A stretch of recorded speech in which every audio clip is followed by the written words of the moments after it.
Hello everyone. Always wanted to do a let's play involving one of my favorites all-time games, um, Master of Orion 3. I was old enough to play Master of Orion 2, but at that time didn't have access to it, didn't have computer. Um, was sort of aware of the game, but couldn't access it. But Master of Orion 3 I could play, and I did play it for a lot of time with all the frustration it involved. For those of you not aware, this is a very old game. It's been around since 2003. It's been released somewhat unfinished and buggy, um, and received plenty of negative reviews. Mm, since then, due to some dedicated players, um, some of the bugs have been fixed. The game it's a bit more playable, and also a bit of knowledge, which was the biggest drawback. The game it's incredibly complex. I mean, uh, Civilization 5's got nothing on this game. Nothing. They really went overboard, and that in itself is not a problem. Uh, what the problem is the game manual, even though it's got plenty of good info and occasional lie. it, it it lacks, I don't know, extreme amount of information regarding various mechanics in play. So the game was extremely hard to learn how to play effectively, to understand for new players. Plus the interface, it's very badly designed. If you will bear with me, you will see how how barbaric, not to say to stray stronger words, it is. Uh, the controls are spread across multiple windows, controls that should be accessible in one window. Uh, I will probably touch upon each and every one as I hit them, the shortfallings of the interface, but yeah, it's bad. It is very bad. Now, what is this game about? Let's just for kicks choose this quick game option. The game is in this shorter window. I intend later to try to demonstrate playing in parallel two games with two different races, and be able to compare the stats, the differences, how how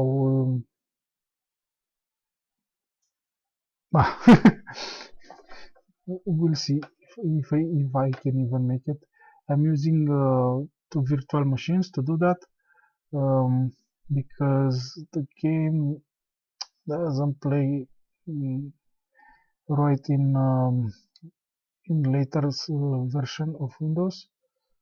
Let's see if I go to planet screen, if I choose this planet, this demographic screen, and this military info, they get stuck on newer version of Windows. You must do some tricks to. It takes a lot of time on top of that. So back to the game. The game it's space strategy. Those little dots here. Let's see if I can zoom. This is a galaxy. All those shiny dots represent star systems or stars. Unfortunately, my mouse doesn't have a working scroll button, a working keyboard. And each of these stars you can explore and expand. Solar systems, here's the star. You got some information on it. Uh, Basically, based on the age of the star, the quality of all those planets will vary. So I don't know. newer stars will have planets, more minerally rich planets, if I'm not mistaken, have chances for such planets, and older solar systems will have more chance for greater biodiversity on the planets. Now I cannot see. Let's see. I cannot see. Let's see. We cannot check the other star systems. We must explore first. These are star lanes, basically stargates that allow you to travel between solar systems. They're not very well exposed in the lore. Those are the task forces I have in orbit of this solar system. I can send them to explore. I have two scouts task forces and one colony. We'll get back to this later. Now, like I said, each solar system has planets. Planets can be colonized. Not all planets are suitable for your race.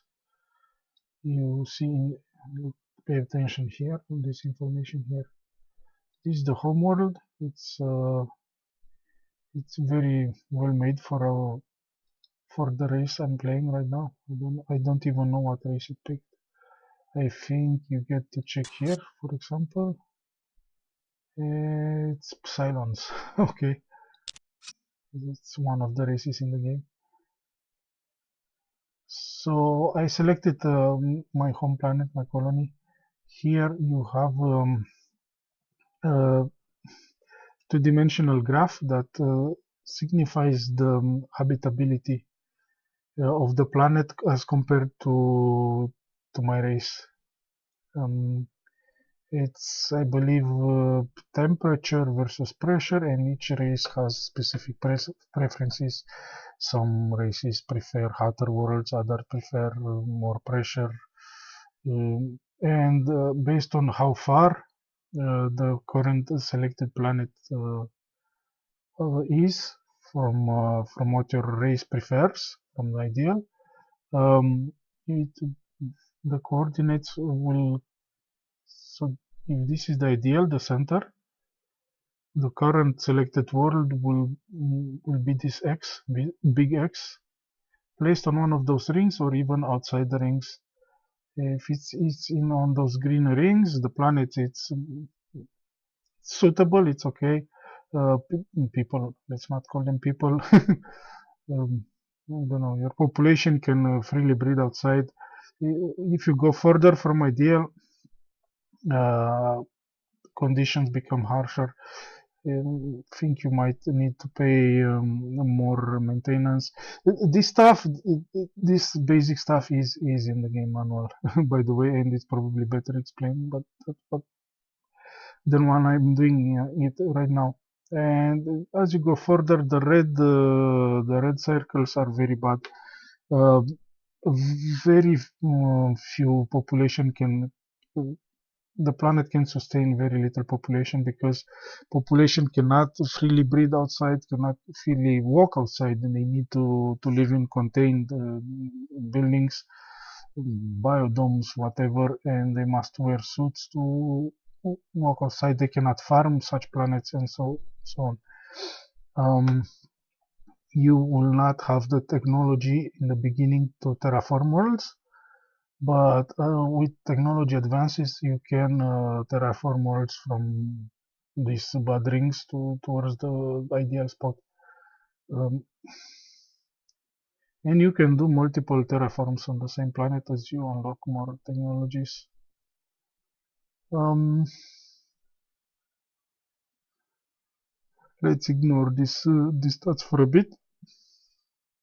Let's get back to galaxy view. And the goal of this game is, of course, to there are a few victory types. If you're not familiar with these types of games, of course, domination, conquer most of the galaxy, sole survivor, diplomatic victory, um, there is a warrior senate, and if you have enough population, you get enough votes, you win.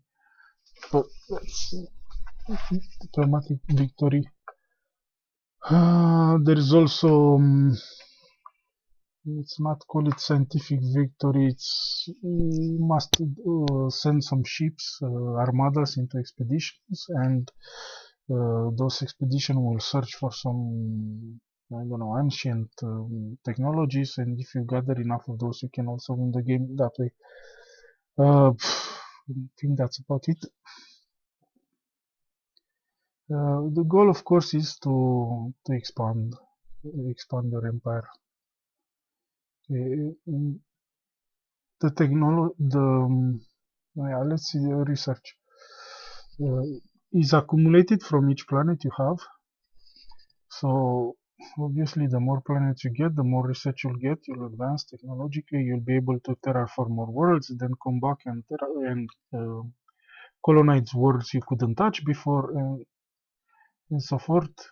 Technology will unlock productivity upgrades from your for your planets, and yeah, you get the stuff. These are the resources in the game. There's a few basic resources, not a lot.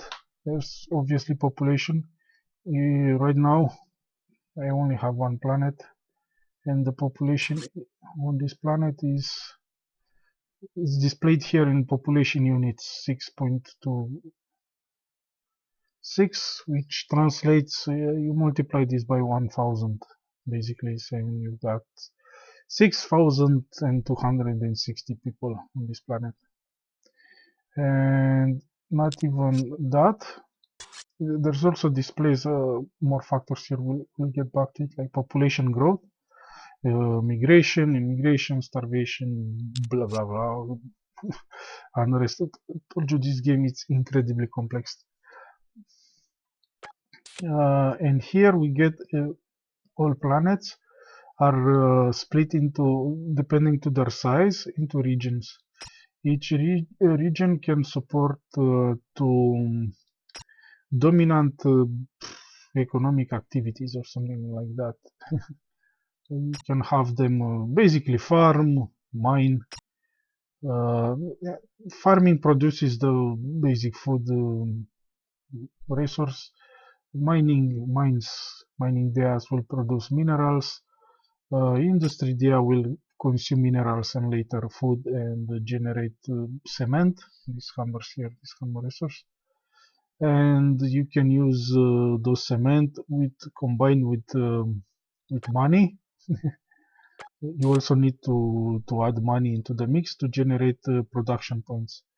Or you can the research there's the, I don't know pronunciation, English pronunciation. I don't know how to call them, not to make a fool of myself too much. I'll just call it research and skip this one. It generates test tubes, and again adding money to those test tubes converts them to research points, or if you don't add the money, they just get wasted. You need to fund your research to get anywhere. So those are the basic resources: population, food, minerals. Food, there's some races that can generate food or all by themselves, but they're not playable. You can meet them in the galaxy. But mostly food is generated by the bioharvest. Almost all races eat food. Need food to keep growing. If you don't have enough food, they'll starve. Some races eat minerals. Some eat different split. More food, some food, some minerals. Like I said, some only eat minerals, and some races are, I wouldn't say cannibalistic, because they don't eat each other. They eat the other races. They are, I don't know, they eat cool. They also eat food, but they're not going to be very happy eating true blood synthetic substitute. They want the real thing. Test tubes. and cement units. That's basically it. Again, minerals, some races generate minerals by themselves. Population will generate minerals, but you get it mostly from mines. Um, the industry, the cement units, are generated by the industry there, but also DEA, Drug Administration or something. Yes, DEA, Breaking Bad. I've been hearing the word like 50 times per episode. Um, Population also by themselves produce some basic cement units. Why is that relevant? It is relevant when you create a new colony. It will not have a lot of population, and it will not have any of this dominant economic activity, whatever DAs build.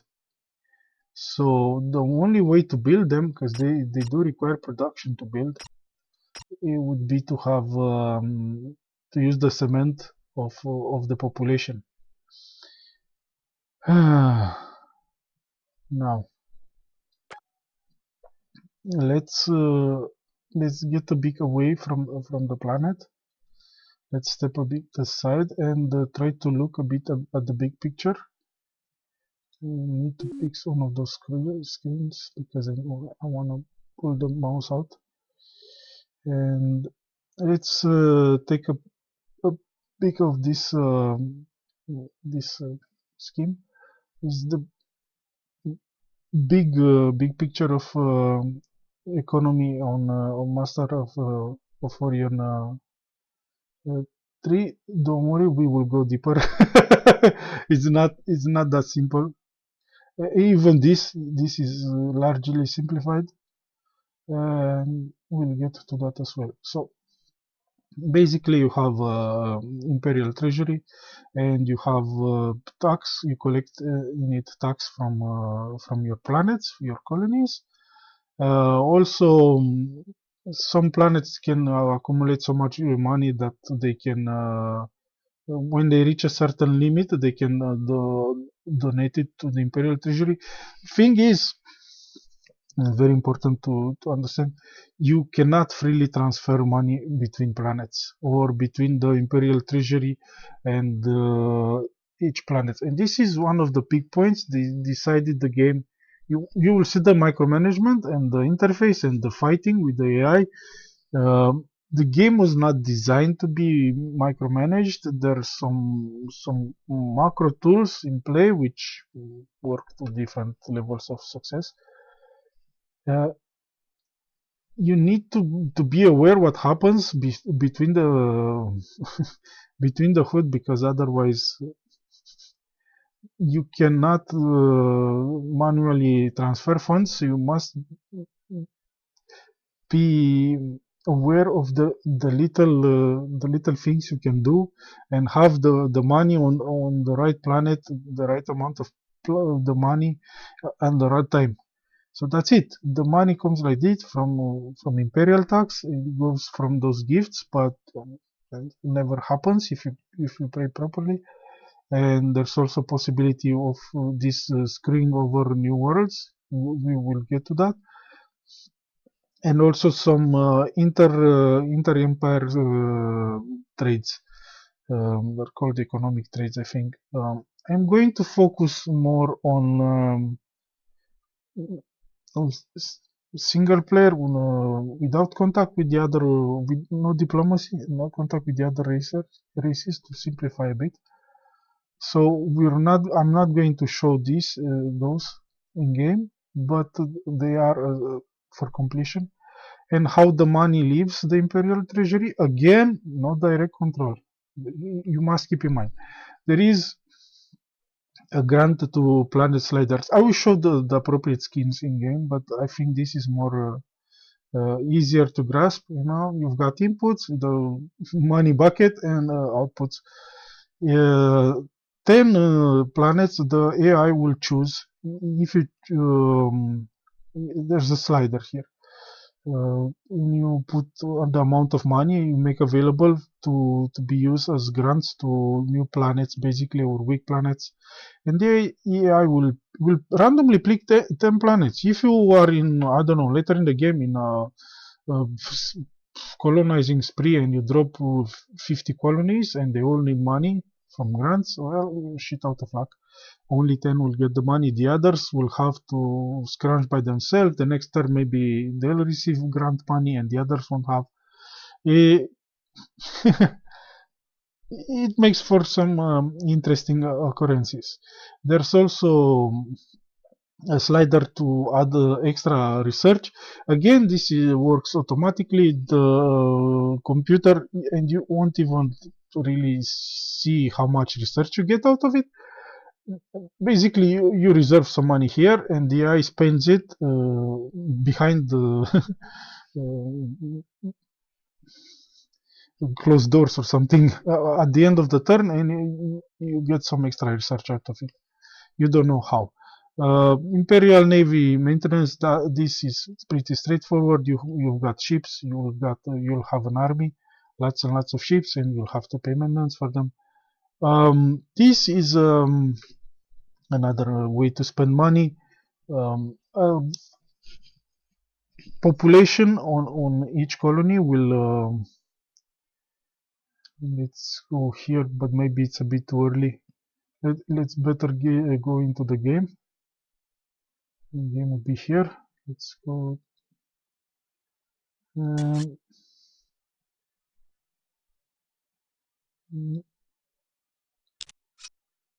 Doesn't show the unrest status here. Oh, here. The unrest status is content. Basically, your planets will not always be content. There's a ton of factors that can make your population unhappy, and they will go to different states of unrest, from content to unrest 1, 2, 3. Okay, let's show those for a bit. We'll get back to them later. From content, if all those factors of unrest boil over, they will push to unrest 1, and those basically are penalty to all the DA outputs, 75%, 50%, 25%, and eventually the planet will revolt. That's the last unrest level, and at that point there's no more production. You basically lose control. They start destroying your buildings. It's really bad. Balancing the unrest sources with positive unrest reduction factors will mean it will not try to go higher. It will not go higher, but it will not come back down by itself. In order to reduce an unrest state, say from 1 to content, from revolt to unrest 3, and so on, you will need to use military force. You will need to have ships stationed in the system, and preferably some army on the planet itself, some infantry, whatever, military units. The quality doesn't matter. I think it just counts the number. Okay. Let's go back to, I think we were here. Yes. And what does this slider do? It's here. It's one of the big factors in balancing the unrest. It reduces unrest on all your planets, but it drains quite a lot of money. Ideally, you don't make use of this button too much, because it will bring you to ruin. You need to keep piracy in check. You need to keep them fed. You need to, whatever, give them war if they want to be at war. Probably the other races are unhappy when they are at war, so we need to try to keep them peace. Fire the leaders that provide unrest, and so on. Don't change the government without reason. Don't crank the oppressometer too high, so they don't like it. Don't push the taxes too much. Go to the other side. Give them recreational deals. the is lower taxes. It's a game of balance for each government type, and there's some classes of governments, and there's also a few races, so you get a multitude of choices, and for each combination those factors will play a little different. You don't know exactly what level counts as a high tax for a race. Also the higher pesometer, it's different from for each of those combinations. Like I said, very complex. So other ways to waste money, the military grant. Let's remove this, because I think I know how it works now. Let's go back to the game. Maybe it's a bit too early to here. This is the military building queue. Say you wanna build a ship. Ship costs 311 production points. My planet currently has 40 industry. Now, depending on how much money, the money it's the money on the planet. It's this. This is how much you have on the bank at the beginning of the turn, and this is how much you generate. So you add this with this. Like I said, the interface it's crazy. And this is how much money you could theoretically spend this turn. Those are all spend sliders. You need to balance them. And depending on how much money I put onto this, the production points increases. From this, the same 40 industry cement, depending how much money I focus on it, I can turn them into more or less production points. The rate of conversion is not linear. You see there's some colors, different colors here. Again, maybe I'm going off topic. Maybe I should get back to this later. This is again one of the mechanics plainly described into the manual. So the rate of conversion is 1 to 1, like 1 AU gold, whatever. I'll call it gold because again I'm not certain of pronunciation. 1 gold unit for 1 cement will generate 1 production point for up to whatever industry your planet generates. If you want to go over that and you want to generate more production points, then the color changes and now you're paying more money for the same amounts of production. And as you go further and further, you want to squeeze even more. Color changes again. Now, yes, it changes again and again, and you pay progressively more and more. It became increasingly inefficient. Not only that, but also it generates more and more pollution. And what the pollution mechanic is, it's a way to waste even more money. It's not recommended. And here to the left, you see the amount of turns you take to build it. If you put, if you don't give it enough money, and there's not enough production point, the game doesn't update. That's another big issue. Those production numbers here will update if you lower this. Will update if you alter the tax here. You might have to go to different screens and then like very primitive interface, barbaric. And then you'll have an updated value of income and you can have better feedback of what you're doing here. So this is the military production queue, and this is where you select how much money a planet can put on whatever stuff it wants to build at a certain turn. Now, this military grant slider, I suppose I could show it in the game as well. Those are the sliders. See, the new planet grants how much money is to be spent. This 108 gold will be split on to 10 planets, and with some losses. We'll talk about the losses.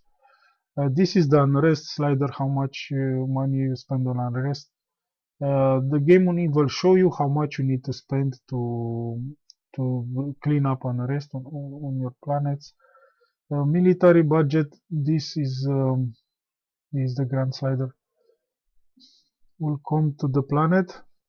It again will choose randomly some planets and add a few of that money to this production queue, and so you will end up randomly. You could end up randomly with items completing a bit faster than expected. So the planet wanted to build something, and some more money appeared at the end of the turn.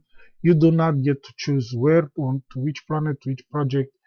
Um, and like I said, randomly, you will not even notice. Once you get enough planets, it will be even very hard to notice which project.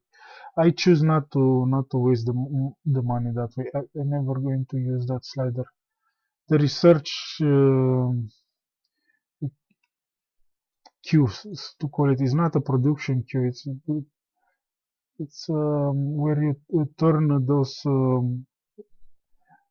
test tubes generated by population and the research DAs.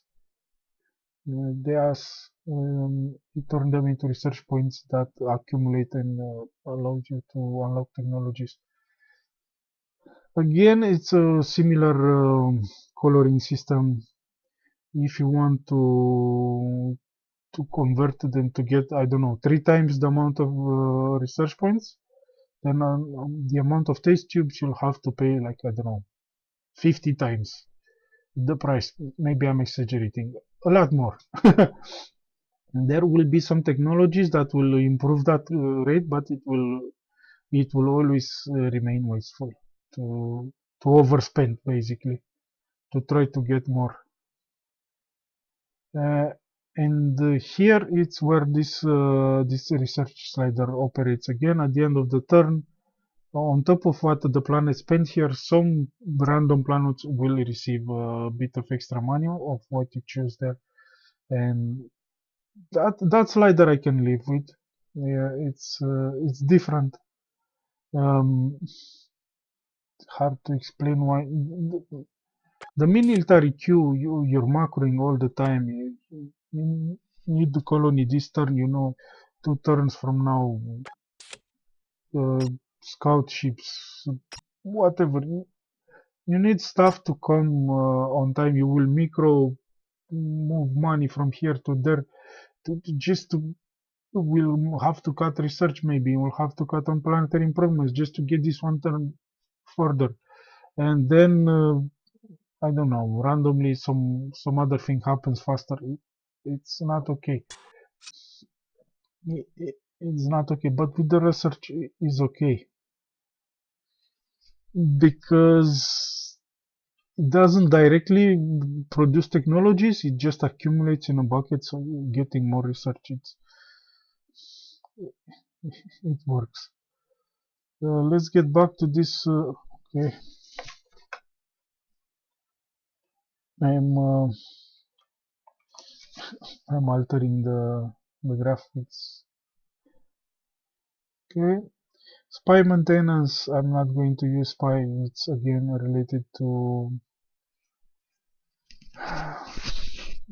multi-empire situation and establishing trade routes or research agreements. Again, these things, the way they are designed, first it costs you a lot of money to establish a new trade route, and then if you maintain it, if you maintain good relations with your trade partner for a lot of turns, then it starts to pay back. What is this losses thing supposed to mean?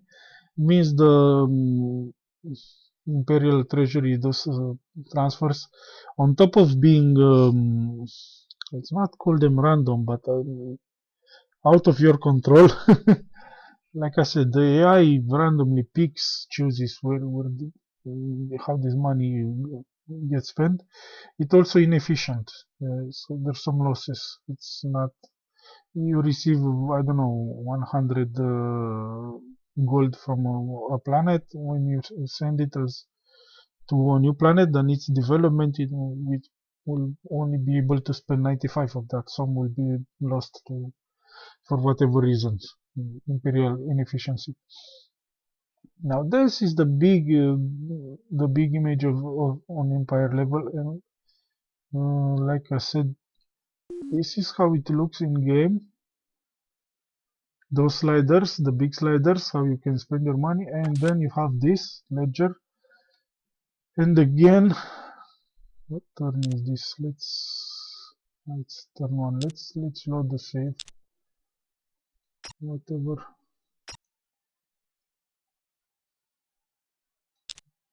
And let's go to Empire Finance. So here you get to see the what I was talking about unrest. If I were to spend this much amount of money, it's like 1,100 gold. All unrest will be generated this turn, will be cleaned up by spending this money on my planets. Problem is, I cannot afford it.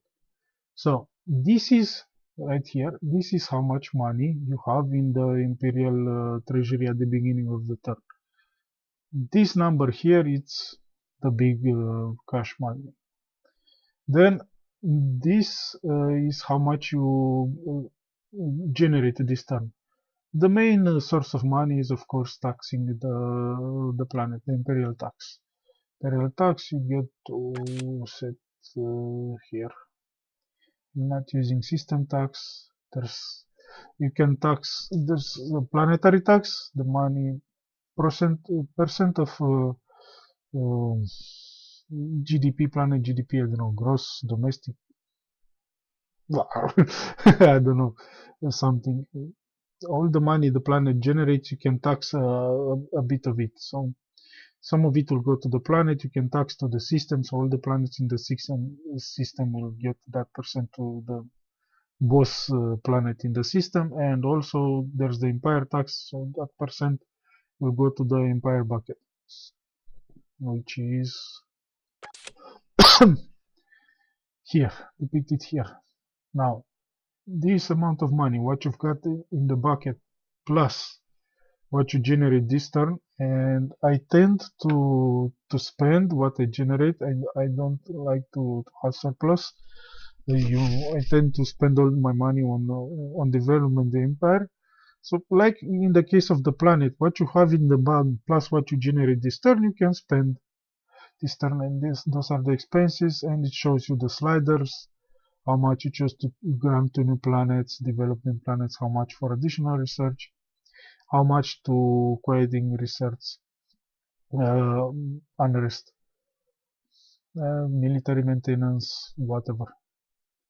And it tells you you are this minus value, it's this number plus this number here, down here, which is the sum of all of those. This plus this is how much you get to spend, and this is how much you're gonna spend. No, this number here is how much you generate minus how much you're spending this turn. So if you spend more than you generate, obviously you're going to have less money at the beginning of the next cycle.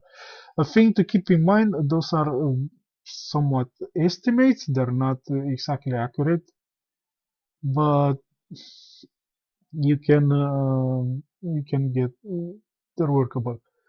So what it says here that at the beginning of the next cycle, I won't have almost 3,000 gold in the bank. I'll have less because I'm spending more than I have in my bank, and eventually I'll go bankrupt if I keep this up.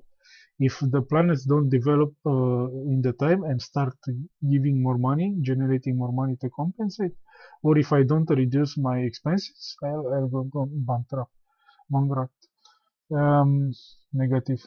You don't want to do that. You need to go to the budget and, I don't know, spend less to new planets, less on research. increasing taxes is not usually um, advised. This is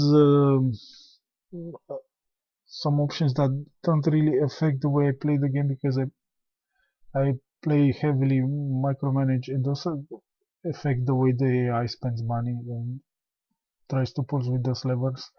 But yeah, this is would be the equivalent. I play balanced. I don't save up. I use the money, and yeah, that's basically it. The empire economy settings. And these policy options again don't really affect me, since I macro so much.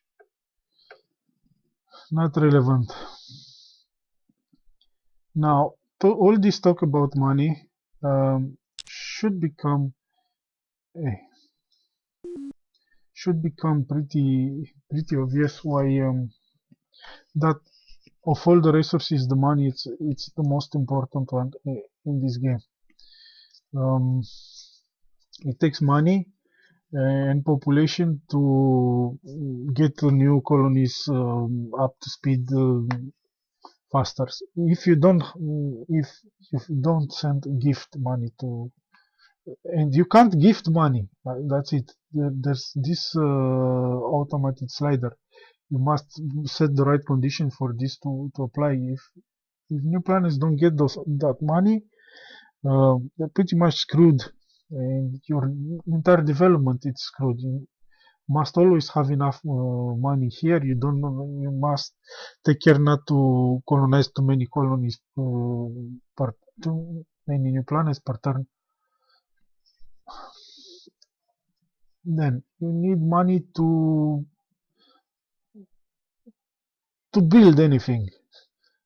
Production points by themselves mean nothing if you don't also apply money to them. And the more money you apply to the same amount of production points, the more to the same amount of cement units, whatever industry, the more production points you generate. Um, Again, research. The test tubes are absolutely useless until you add money into the mix. The more money you put, the more research point they generate. Without money, a planet with isolated planet with only research DAs generating bazillion test tubes, it's absolutely useless to your empire. Well, it's not useless. It will probably have population, and population will eat resources, and you think that that is a bad thing, but one of the main feature of and I say feature and good things of population in this game is that it consumes resources because that generates money, but that happens at the planetary level. So let's step down the rabbit hole and go to the planetary level. And please don't get scared of this. It's not as bad as it looks. Especially on new planets. I don't know if this helps to make some sense of this. On all these sliders that come out.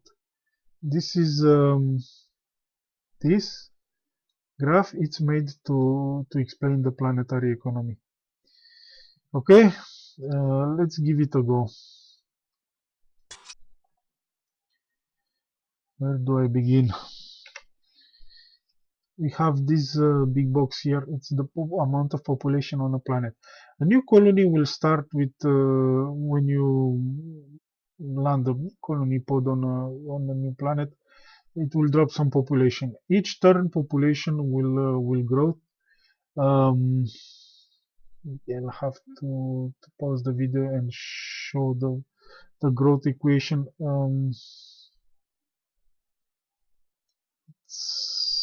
Uh, Here it shows how much population grew on this planet.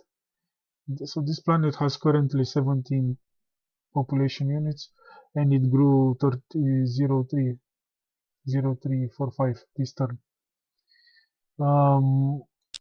But that is a accumulated value because growth actually happens by region. Like I said previously, planets are split into regions. Bigger planets will have multiple regions, more regions. I think smaller planet, smallest planet will have 2 regions, if I'm not mistaken, and the biggest one can have 12. Now, not only bigger planet have more regions, but the region itself will be bigger, and that means the amount of population, the maximum amount of population that can live on that region. This is not a set in stone value. It depends with the race. It depends with the amount of terraformation on the planet. It depends with technology. It depends with the biodiversity. Um, the more suitable to life the planet is, this dot here habitability, uh, odds are the more population will be able to fit on that region. Why is that important? It's important because the growth equation for each region takes into account, this is one of the factors, the max population on that region. The bigger this is, the faster it will grow. Um, I I will really pause the video because I don't have the graphs already.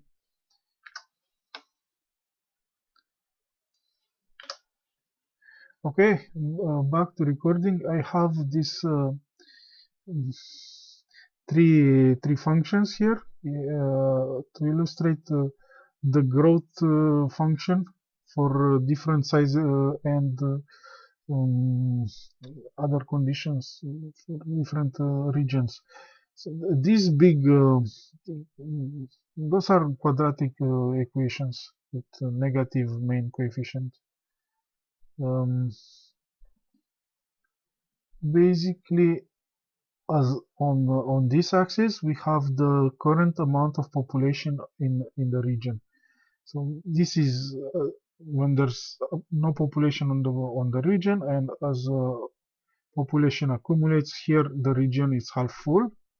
That's where maximum growth. On the other axis, we have how much population will grow that turn on the region. And at the max, when the region gets full, obviously growth uh, gets back to zero. Now, like I said, smaller planets will have smaller regions, so smaller maximum amount of populations.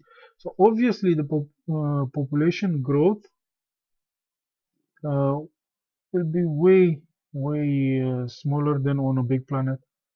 Also, what influences this are um, the habitability of that planet, of that region specifically, um, biodiversity, fertility of the region. So this is a medium planet with somewhat better conditions, and this is a very big planet with ideal conditions.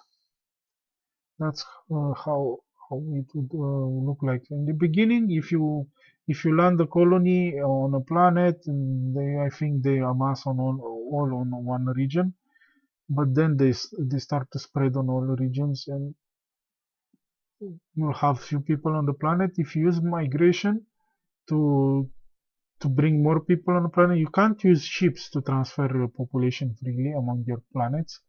There is again another automated mechanic where you can set some goals. Is here. Well, you can set this button here. You indicate people that you would want people to migrate to this planet. They will consider different factors, the habitability of the planet, distance, if they have freighters to move them, whatever. So again, you cannot control directly. I want this planet is shit. This is a very rich planet industry. I need to move. Like, half of the population here on this planet. You cannot do that. The only way is by this migration button that is has obviously limited power. Now getting back to this graph, in the beginning population is not going to grow very fast because there's not enough people in the region. Once you get a region, so most regions on the planet to have full, then you reach maximum growth rate. Obviously, should be obviously important why you would want population to grow fast. Um, Actually, why do you want population to grow fast? Well, get back to this. Population by itself, it will generate cement. It will generate a small amount of industry. Do we have a new colony here by chance? No. Um, Load game.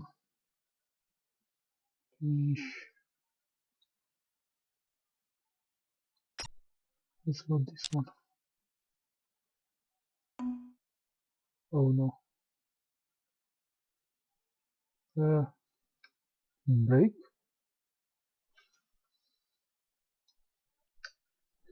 Okay, we're back. This is a new colony.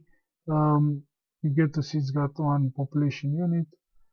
You can start later in the game. You can start colonies with more than one population unit. All you have to do is land multiple colony ships in the same turn, or you can even add more colony pods, multiple colony pods from on bigger ships. But also you get to see the amount of cement generated and the research. This planet is got no built DEAs. They are in planned to be built, but and I did this manually before saving this game. But they're not built. Nothing is built. The output of the planet is generates no food. The population, this race doesn't generate food by itself. It doesn't generate mineral by itself, but it does generate a bit of tiny bits of industry by itself. Um, this is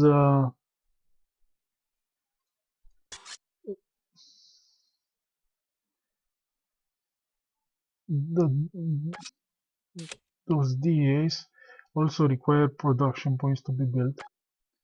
If population didn't generate production, then it would have been impossible to build them. Where exactly do you do this building? It's this slider here. It's exactly like the military queue. It's the same principle. You put money and combine to the industry. This we're pushing the industry we have 5 times from at obviously great cost. Let's see. So in order to generate 15 industry points out of 3 industry, we pay 130 gold. As if I wanted to generate only 3 industry point, I would pay that one on one. But as I go further, let's skip a few values. But you don't get the production points update. Also, the pollution cost should go up. Does it update? Yeah, the pollution cost does update. Does it now? Yes, lot more pollution, lot more gold to generate measly 16 production points. It's obviously diminishing records returns to overspending. With technology advancement, like I said, this becomes a bit less wasteful, and also you can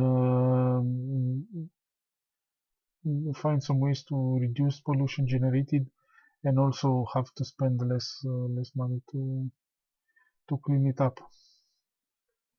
But again, same principle as the military building queue. This let's call it regional building queue.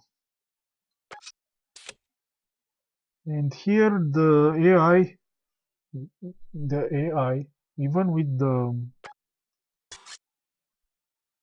planet economy AI turned off, here you cannot turn it off.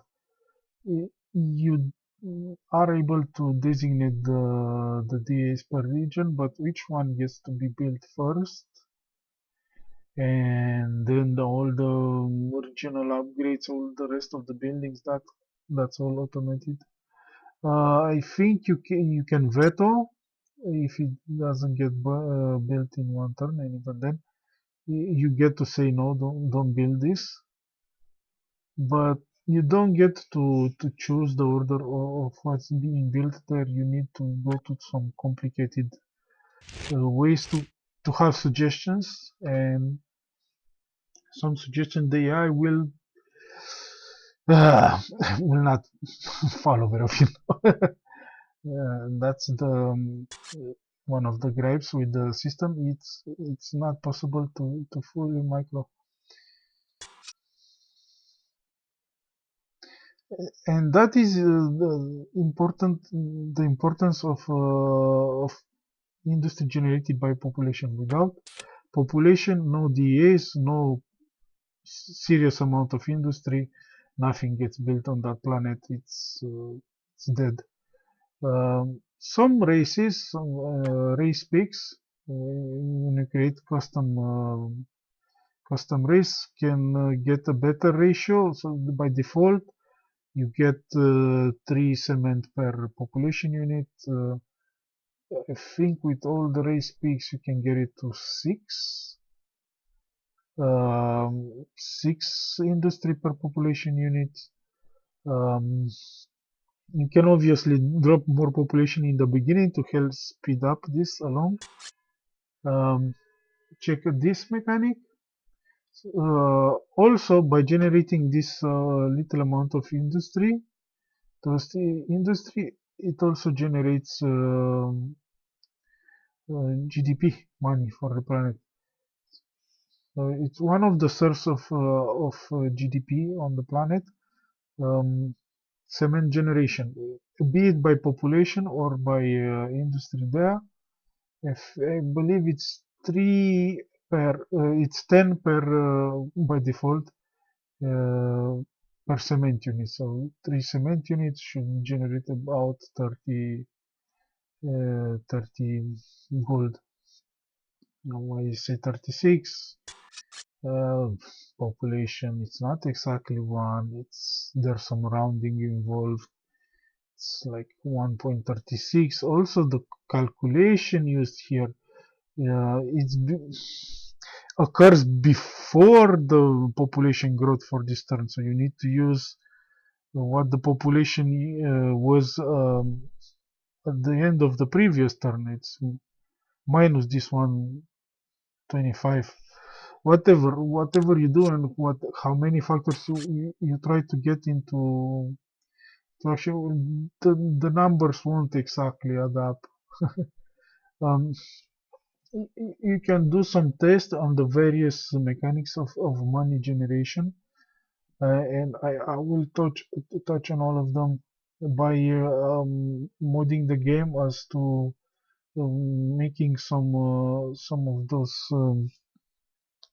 constants zeroing the amount of money generated per eaten mineral. Multiply by zero the amount of money generated by eating food. Leaving only one of them active, then you can sort of see the direct impact on GDP, and calculate and verify the different formulas. And for the most part, um, they do adapt to what this guy is one of the developers of the game decided to kindly show some tables. These tables you can find also in the game, they are accessible. But he also explains how they're used to generate various numbers you see in game. Might go back to this. Just wanted to say that it does check out. Most of what he says does check out. Um, so population generates by default some cement and some test tubes, and it also consumes food or minerals. Uh, Consuming food generates money. Let's go to this graph. Okay, how do we make money? Population generating cement also generates money. That is taxable. Industry there generating cement. Uh, like I said, the game doesn't care how the cement get into being. By the industry areas or by population, the rate of conversion is the same. I think at the start of the game it's in default with the default speaks it's 10 per cement unit, but if you choose improved manufacturing you also get bonuses, extra multiplier, you can get better, and also with technologies you can get because at the beginning of the game industry DAs don't generate a lot of money. They're not the best money generator on planet value. The best money generators are mining DAs. So by the process of mining, they generate money. I think the dude explains it here as rare.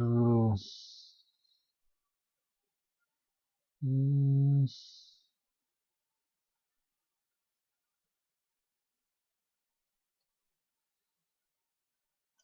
this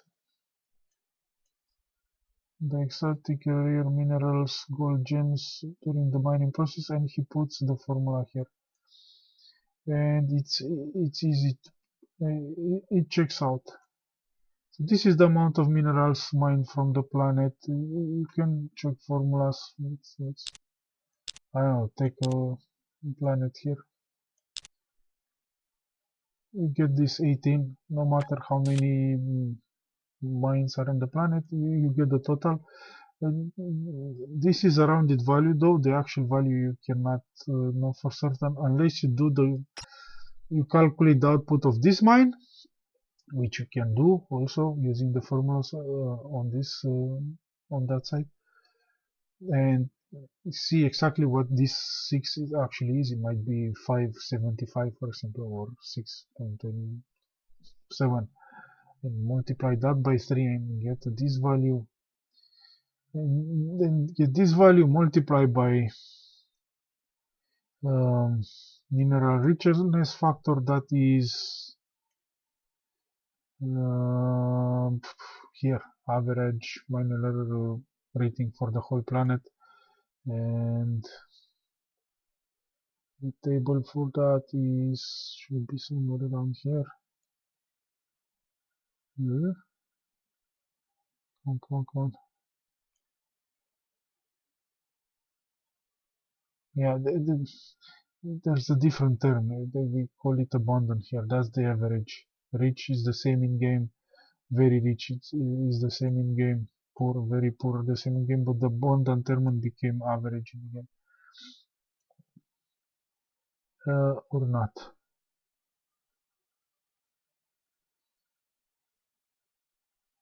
Because uh,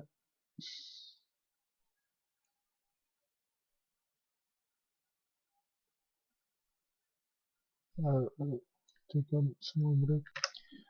Okay, found it. It was right here. Um, so that is the total of minerals produced. Mineral richness factors is this abundant average. So you would multiply by 3. Then we multiply by 4, this is the constant, and then by raise peak. And raise peak is you can get a bonus from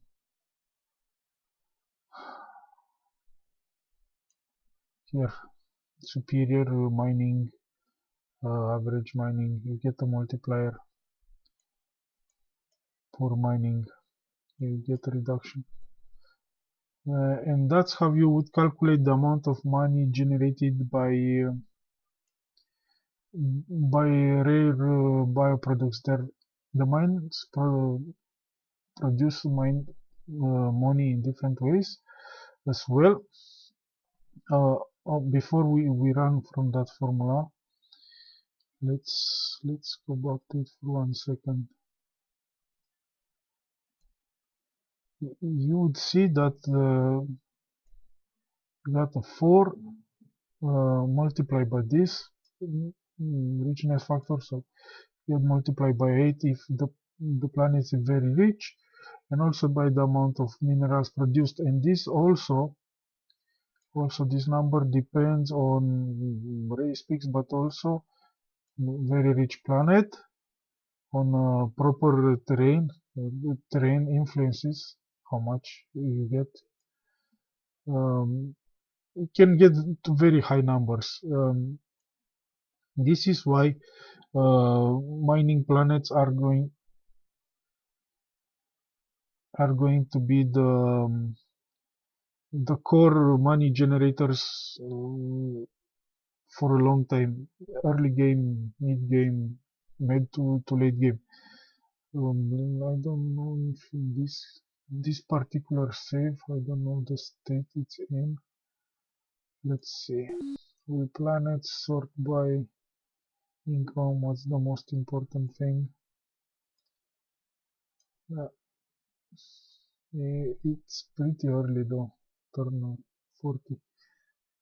But even so, this is the home planet, home system planets, and amongst them there's this Gina planet, which is much less suitable to my race. It's let's go to it. First, we must close this one.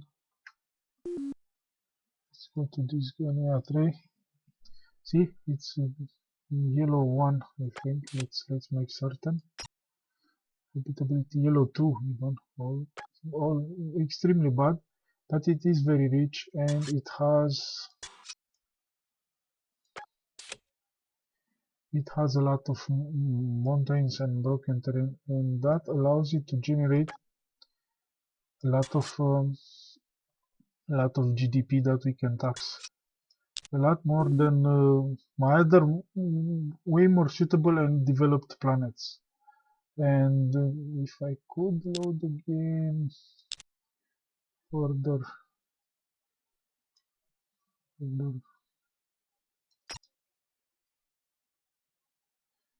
let's see.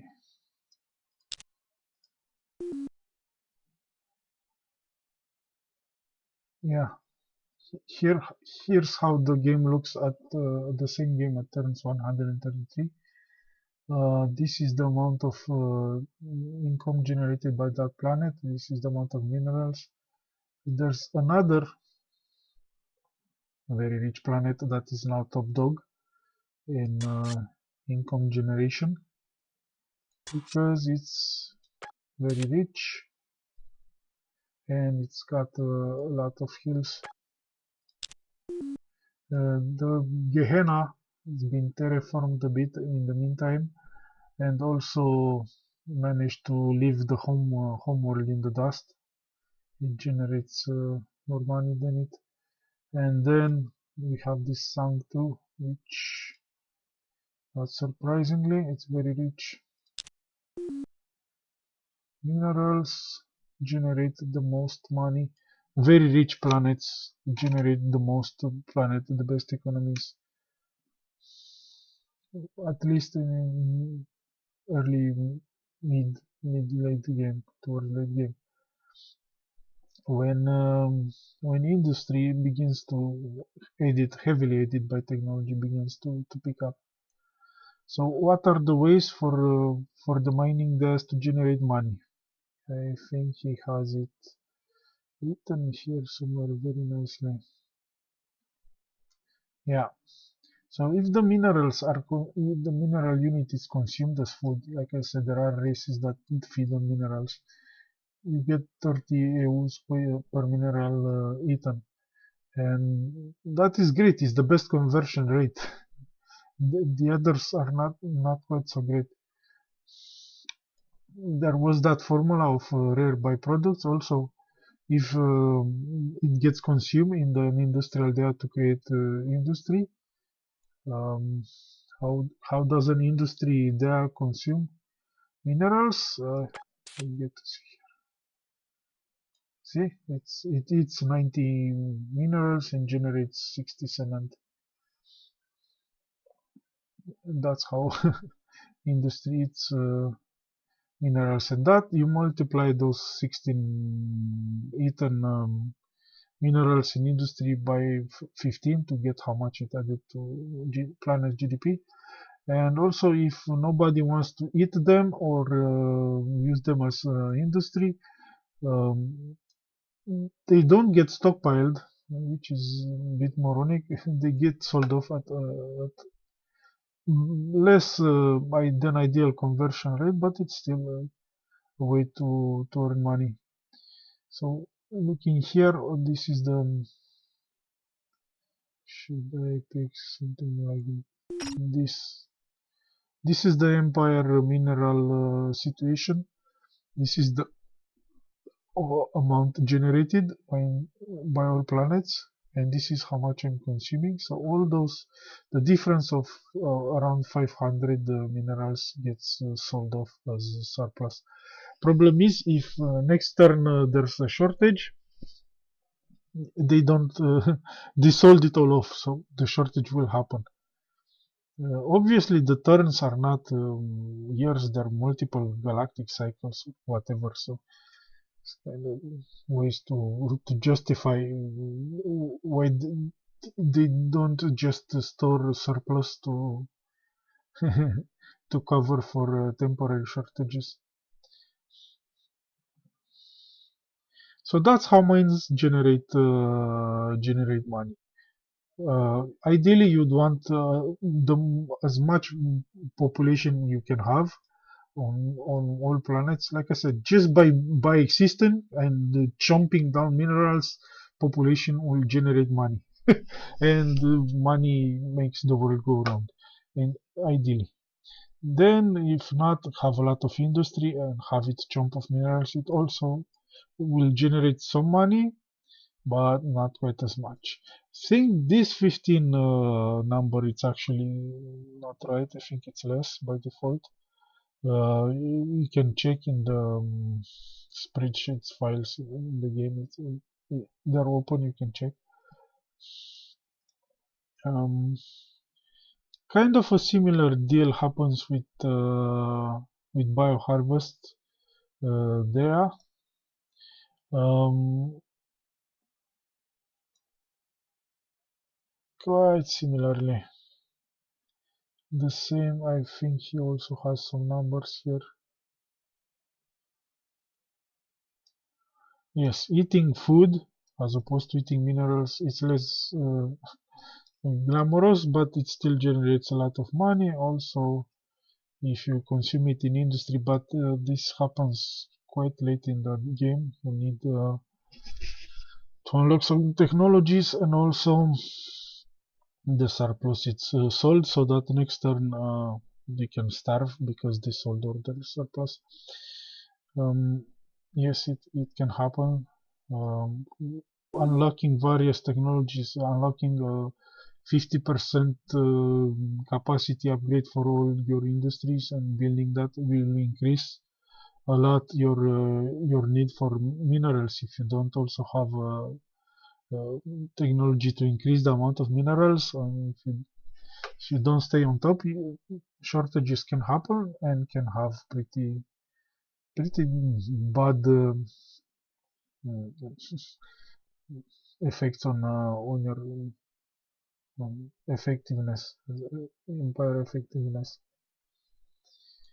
Now, let's go back to this picture.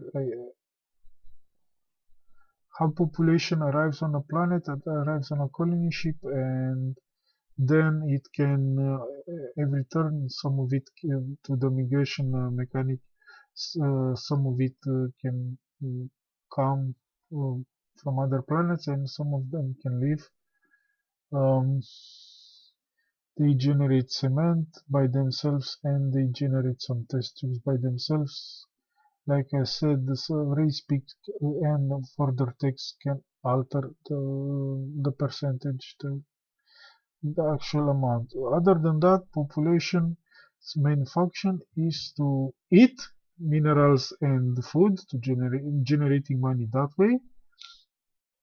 Um, Also, they get to once they build the various DAs, they will require population to run. If you don't have, you have a huge planet and build, I don't know, 24 DAs, I think, maximum, and have a ton of um, capacity upgrades on them that require even more population to run. Of course, this is hypothetical because you can't really build them without population in the first place. But let's say you have enough population to run two industry DAs, but that doesn't hold water. Um, as a bad example, you have this percentage here, productivity from population, and go back to the planet. It doesn't work. Here it shows you amount of population per region, but that is only to calculate growth for each region. That's why it needs to keep track of that. And also there's some unlocks, limit unlocks for some special buildings like the spaceport. It requires to have at least two population in that region. But for the purpose of manning the various DAs and improvements, it doesn't check for each region individually. You don't have to pay attention to, let's say, this region is got, see, this the mountains are toxic for my race, but here we have, well, I think the best is this hard scrabble. Here the capacity is bigger. You can put more population, so let's put the more population intensive DAs here. You don't have to do that. It sums the population together. It assumes population is capable of commuting to work in different regions. So it sums them together and tells you. So you can't have one population unit for with 12 DAs and have that population running the industry at full capacity. What happens? It will try to have that one population unit run all of DAs, and they will all run like 2% capacity or something stupid like that. It will split to try to work them all, and that's a straight multiplier to DA output. One of the many multipliers to DA outputs.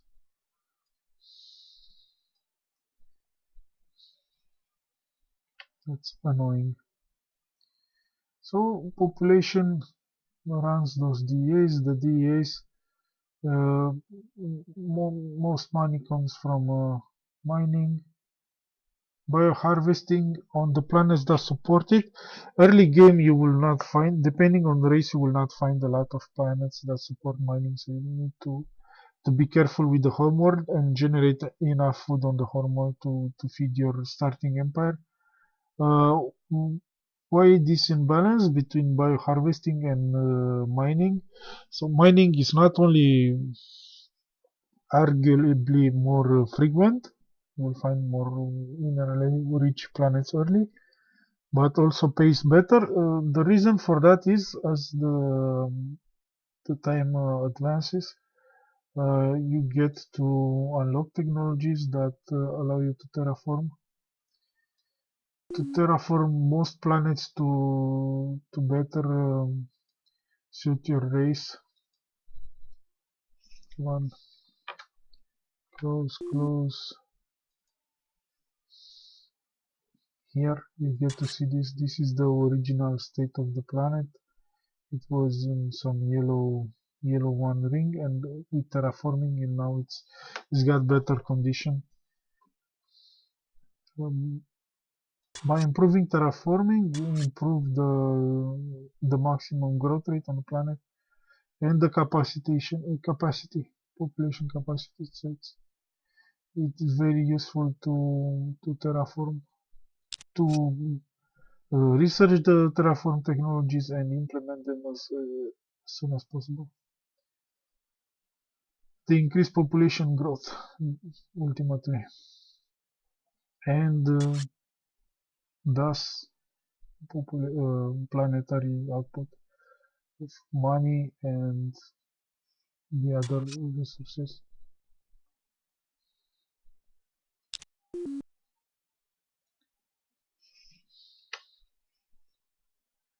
Okay, what else is here? Yeah, the money generated by these activities get all sum together to the GDP that you can tax. Tax is yeah. Here's the planet tax. You can set individually for each planet.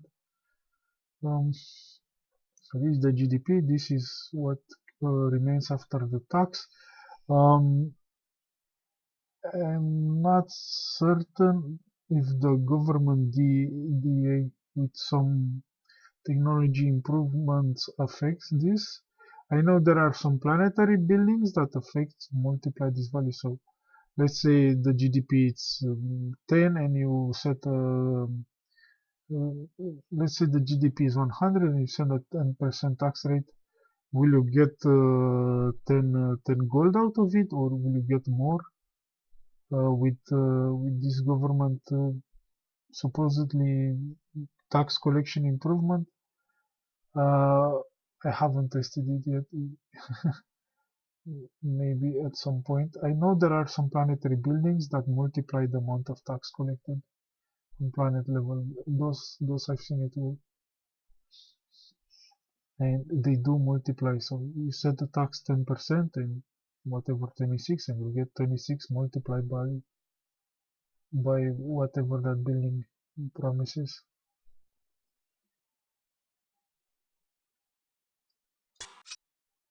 Now you've got money in the planet GDP. This is how much you had at the start of the turn, the planetary reserve, and this is how much you generate this turn.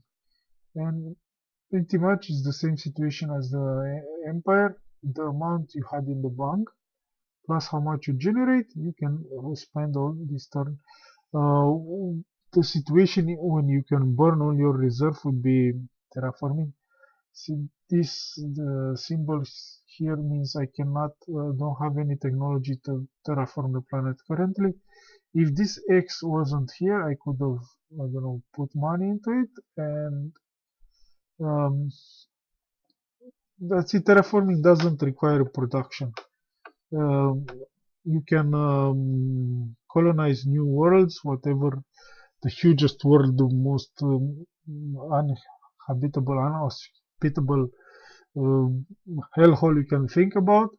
If the empire send you enough grant money, you can plop it all, and a snap of the finger at the end of the turn, you terraform the world. No need for production, no need for anything. Just throw a few buckets of money at it, and it will terraform, assuming you have the technology, of course, and the right amount of money, which can be a lot. Other than that, you probably just spend it using the various production queues, like we've shown before. There's the military building queue. There's the planetary building queue where you can build a few buildings. There's not a lot that have effect on the entire planet, on all regions. And there's also the regional building cube, which again uses the same production points. All those three production queues I've depicted here. Military production queue, planetary production queue, and regional production queue, they all fight for the same production points. So if I were to fund all of those and I had something to build here, I don't have a planetary building.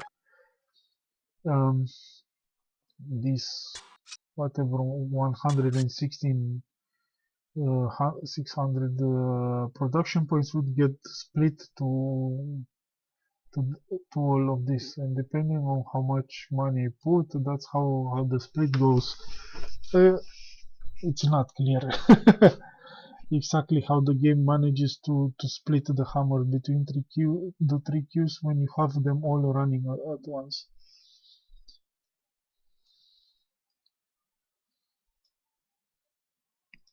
And on the planetary the regional building queue, you get to build here's an example of a planetary building.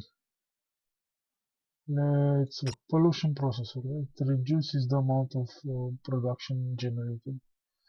Um, Monetary complex, like I said, that multiplies the amount of tax connected. It also it's used to build the DAs and the DAs improvements like this. The automated factories is an improvement to the industry DA. These advanced research labs or regional research networks are advanced to research DA. Because of these capacity improvements, you can see that the output is increased compared to, I don't know, a base research DA. If I had if we had another one on the planet without improvements, it would output less. Um, Back to this. Okay, we've got this money. How do we spend it? Obviously, the GDP is taxed by planet and goes to the treasury, but also can be taxed by system and will go to the treasury of the system boss planet. It's called system seat something. There's an add-on to the government there you can set up and designate your system seat, and it provides some nice bonuses. It also goes to the Empire Treasury. Um, what do we do with the money? How can we spend it on the planet level? The money that remains on the planet. Well, you need to pay maintenance for the buildings already on the planet. It shows here how much. Well, of course, you can spend on production queues. They show you here production costs. Maintenance, all the buildings you have on the planet. Astra University, basic system module, missile base, all of those will cost maintenance. Pollution costs are generated um, by spending. Well, there's three sources for pollution. Let's Population by itself. It doesn't only generate money by eating food and cement and the test tubes. It also generates pollution. The mining operations are also generating pollution. And industry, surprisingly, industry does making cement does not generate pollution, but putting money, uh, putting money on those production points to onto those cement units to generate production points is what generates the pollution, and that is a very nasty trick because cement units, let's say you have like you saw there are three cement units and you put a ton of money, you put like 200 gold to generate 15 15 production points. That means you also, by default, will generate 200 amounts of pollution. The more inefficiently you try to amplify the amount of cement, the more pollution you will generate. There's of course technologies so that building that help reduce the amount of pollution you generate. Terraforming the planet also, the planet by default will absorb a small quantity of pollution each turn. So the money will go into maintenance, terraforming. You can spend it, but like I said, that is some one-time deal events, or you can try to do it over multiple turns if you don't have the lump sum of cash to pay straight up. You will also lose money on pollution cleanup. Uh, that's basically how what you can do with the money on the planetary level. Use it to produce production points and use it on those production queues. Military queue, planetary queue, regional queue. If you have enough money and enough production points, you can even run all three queues simultaneously. Early game on early colonies, obviously that's not gonna happen. You have to switch. You can use the money to pay maintenance, clean up pollution, terraform the planet, or to generate research point. This gift to Empire Tick is if you have a planet that has nothing to build, doesn't have research. It basically generates a lot of money and accumulates here on the planet bank, and it doesn't spend it in any way. You can have it once it reaches, I believe, 10 times the GDP as in the bank. It will automatically send that money back to back to the Empire Treasury. This is the gift from a filthy rich planet. Source to the Empire Treasury, but you don't get to use this. I know I never get to use this. And where can this be dangerous? This can be very dangerous for new colonies. New colony? Do I have a new colony here? Well, not exactly, but whatever. A new colony will receive a ton of money as Empire Grant later in the game. Um, where is the finance thing? These things work on the total amount of income generated on this figure, how much you have in the bank at the start of the turn and how much you generate. As the game progresses, obviously this figure is going to get up. The budget is set up on percentage wise of that ever increasing number. So the grants to the planets are also going to increase in value. So you're going to have a new planet, one population, maybe more, generating very limited amounts of industry, that's almost insignificant GDP, and will receive from an empire grant of, I don't know, $1 billion, billion gold. And the game, if you have this activated, will see, wow, I have so much more money than the current planet GDP. So I should send it right back to the Empire Treasury. And this way, the planet loses that one-time gift, and then it's stuck. It's got very little way of asking for more money from the Empire Treasury, and you're stuck trying to build the first DAs with 3 hammers or so. It's basically a dead colony. You need to be careful. Don't leave this on. Don't. It's ever.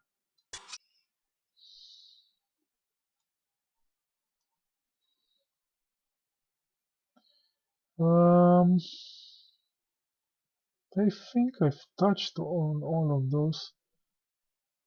Mm, oh yeah, uh, very important factory factor on Dea's output is the unrest level. I think I touched on it before a bit. Here, um, there's various unrest factors. Some of those that generate unrest on planet level, and some factors that reduce unrest on planet level. If those factors are favored and you get too many unrest sources, you can check for each planet. This is the global view here. So they are in the unrest in the content state. This is relatively low amount of unrest. If there was higher, it would list some possible causes that you can see here. Most of them, but not certain I got them all. Once this accumulates, it will make the planet status unrest state go from content to unrest to unrest to unrest state, and that progressively lowers the output of your all your DAs on the planet. It's obviously bad. Just balancing the amount of unrest reduction with amount generation doesn't fix this. Getting back from an unrest level, higher unrest level to lower unrest level requires, like I said, military intervention. You need to put troops on the planet.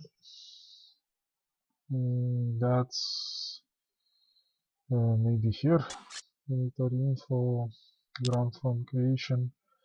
This is your reserves. This is where you choose the type of army. For unrest reduction, it doesn't care about quality, so you can use the basic grants. This is the size of the army you want to generate for that planet. That you will make an army group of, I don't know, 10 infantry. They will need 5 support hackers, and will need 2 scouts, and they will need whatever. It builds some complex formations. Division needs to have I don't know if it even shows this. The space task forces works the same. We have core mission ships. Let's say we have 5 carriers, and the carriers will need a ring of supporting submarines and destroyers to protect the carriers, and with indirect fire weapons, with point defense weapons to shut down incoming enemy fighters and missiles, and detect enemy submarines and stuff like that. You have army groups comprised of multiple type of mission ships. You just don't plug them on carriers or stuff like that. Mm, that is the unrest system. Slowly, just a small overview on the unrest system. You can, while you play the game, this is where I would do a quick check each turn. Basically, if yeah, I start here and I look for unrest on all my planets, and if there's one high, like this here, it's an alarm sign. 47, it's high. We go and check what's happening. It doesn't give me an unrest factor, which is very interesting. Usually it would give you a hint as to what's wrong. With this particular planet, out of all the planets. Maybe the source of the unrest went away. Uh, could be if it would have said high tax, you can go in a lower tax. You can perhaps try and compensate, build more unrest reduction DAs. There's the military there. But the military dares by default don't work on the whole planet. They only work for one region. They're pretty shitty. Never build them unless don't build them early. They need the upgrades, and again, I personally haven't tested if those upgrades actually work and do expand the military data unrest reduction to the whole planet, because they might not. You also have recreation days that from the get-go affect the entire planet, but have a different effectiveness, and also the effectiveness of all various days depends on the government type. Government type, yes, you can see and change here. Never read this. These are all filled with misinformation. You can read the actual values in the game files, but that is hardcore. There's this wonderful resource made by this guy. Shuma, you can Google Shuma's government strategy and you'll find it. Or go to Moo3, and it describes each government type and its most of its bonuses. See, for despotism, recreation days don't work as well, but military days will have a better effect. Also, government there doesn't provide as much as unrest, but for you see parliamentary, military there doesn't work so well. So you don't build this at all, but recreation works a bit better. And the government there, look at the government go. Government there, it's it's you need to keep this in mind. What type of what race you're playing, that will get the default government, and then you check this and you see which one it's more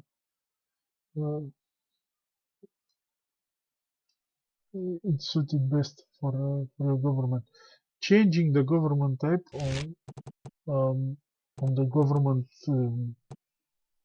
class is there's three groups of governments. There's the absolutist governments, despotism, monarchy, oligarchy, constitutional monarchy. There's also representative series, and also the hive unification. Those there's also different category. You can change government type on the same series, or if you spend points on the custom race creation, you can choose even more. But changing one type of government will generate unrest, empire-wide unrest for a few turns. It's not without consequence switching government types. Back to what I was saying about unrest and taxes. So I would start by looking here and deal with each planet individually. Let's drill down on Yossi. Um,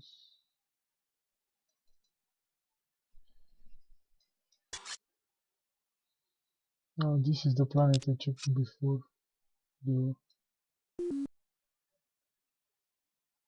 then we have another.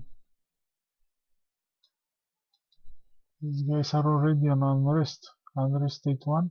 So they already the productivity from theirs it's reduced to 75%.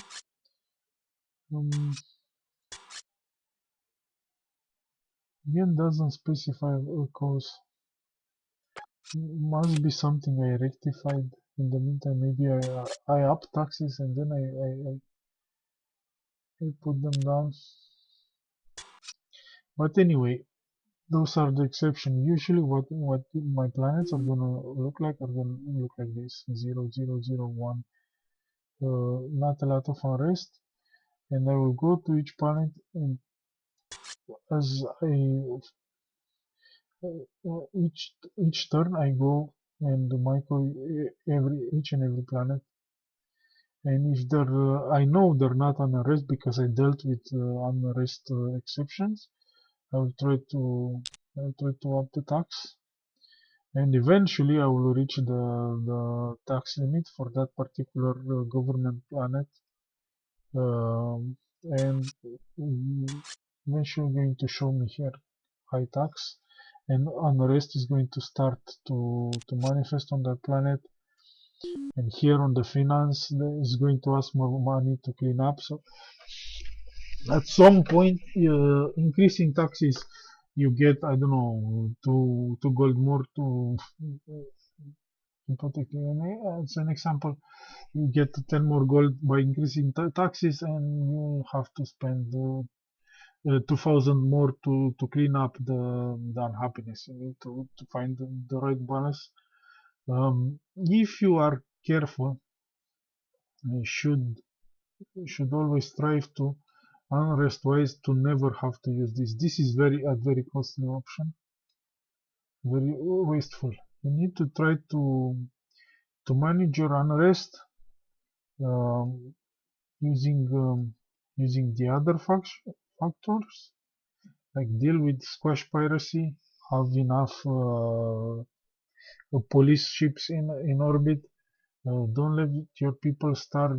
Don't use leaders that generate unrest. Don't up the taxes too high, so you don't have to end up to this.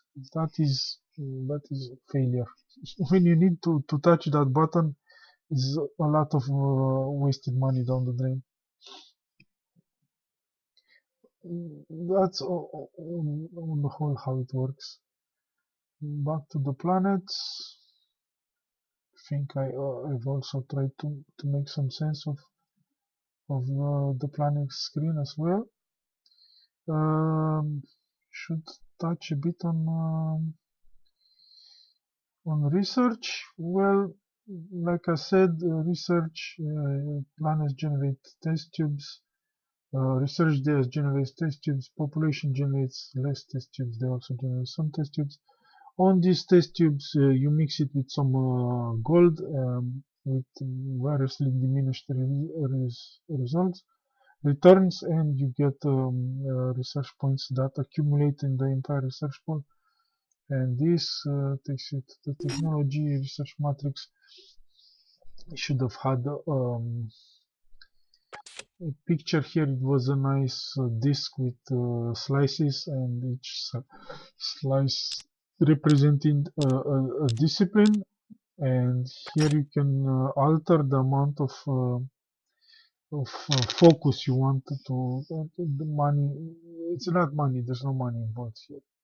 It's basically, I don't know how to call it, a focus on a different discipline. If I do this, all my research, my accumulated research points will go into that particular discipline. So if I want, I see this particular technology catches my fancies. That. Let's look for a plausible example. This is a terraforming technology. Yes, when you see those, it's usually a good idea to rush them. So I say drop everything. What was that? Biology. Yeah, that's. I want biology. Now I want to up the level of biology. And all my research will focus on the biology branch. I don't know how to call this. and I'm not going to research anything on the others. It's just going to focus on biology and get this technology faster. Or if, I don't know, you're in a point or none of the technologies you see, it's crucial, though that's probably never gonna be the case, but sometimes there is, you can also, or there's two technologies, but that you want to get them in the same time. You don't want to focus all on this technology and then focus all on that. You can do various splits with this. That's the purpose of this system. You can go 50-50, I don't know, energy biology system. There might be a technology that requires level, I don't know, 20 on energy and 21 on biology sciences. And then you would go like this. Um, or you're just don't know, you're not looking for specific tech, and then you do this sort of variant equal split, and then it will distribute the research on all of this. And the amount of research you get, it's the formula. It is simple. It adds up all the research from all your planets, research points that you got by putting money on the various planets. And what do these two numbers? They're shown here, and they're also shown on the technology screen. I think they're the same. Yeah, with more with more decimals. Uh, this is how much research points you generated the previous turn. Um, and how much were invested if I put in biology sciences 100%. All those 1800 research points went into advancing biology science. If I do 50-50, they get 9,000 with 9,000. If I go 50 split, they go, I don't know, 3,000 split by 6. And the number in the the second number is how much is you're expected to get. And that number, if you go to Empire Finance and drop this to 0, and go to the various planets and alter the sliders here on the planet to generate more research points. That's what the number in the parentheses. It's basically a sum of all those research points you're going to generate this turn. Messing with the slider here. Why didn't you remember? Close. Not that this value is lower than what I got this turn. That's because I cut the Empire funding. But that would be an exact number. Assuming no random event happens and I lose planets, uh, how much they predict here, it's pretty much what I'm going to have next time. When you add the extra research grant, he promises you, so check this from 1200, he'll say if you spend 12,000 EUs, you could get all the way to 22,000. That's actually an optimist estimate. The actual value you'll get is going to be like the 18K figure illustrates, suggested, somewhere between this optimistic estimate and what you would have gotten without that research at all. You get some, but not as much as it promises here.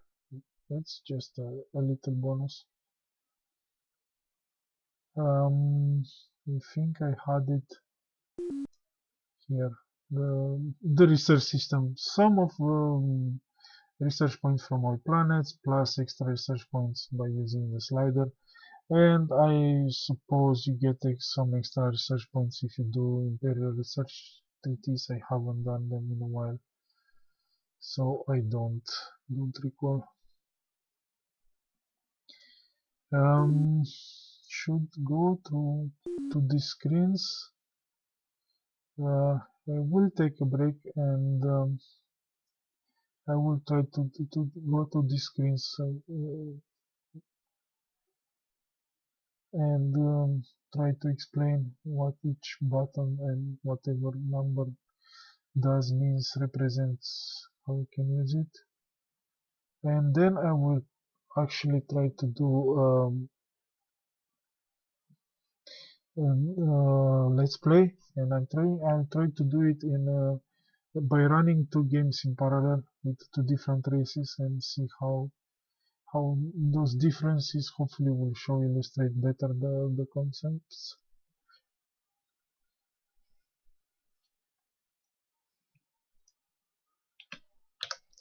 Back. So before speaking about the interface a bit and ending this introductory episode and starting the actual let's play, let's go talk a bit about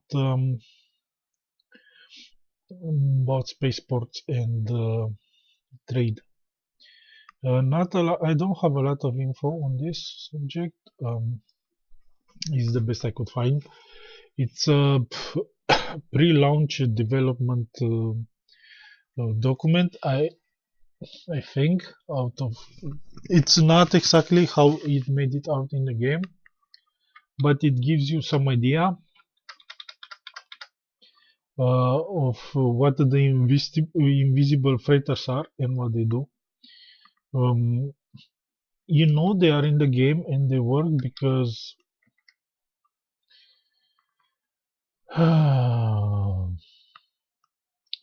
here's a bit of crucial information. Every turn, a civilization freighter pool is recalculated. Basically, these freighters are then used to move bioharvest and miner units to feed people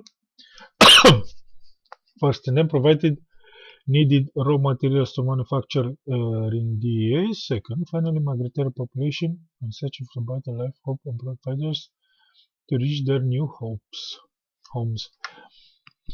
This is what allows you to have interplanetary empire, inter-system, solar system empire. Is this freighters automatically moving food and mineral resources? And you know the system works because it can one enemy and it does genuine calculations. One enemy scout put in the middle of your empire, blocking that one crucial choke point space line, and half of your empire shuts down because they're starving, they're not receiving food and minerals, and they really do check for this stuff. um, there's some fake information that didn't make it into the game here, but like government legitimacy and stuff, piracy, government policy fighter, no. But there was another, let's see, trade. Freighter speed is used when calculating the amount of trade revenue generated between spaceports at different stars. See interstellar trading the specific. Unfortunately, this document I did not get access to. I couldn't find it. My Google foo fails me. Probably was never published. That's and a ton of good information got lost this way. So what I do know about freighters, not a lot actually, about space ports and the income they generate. The manual tells you that these guys, let's start with a different planet.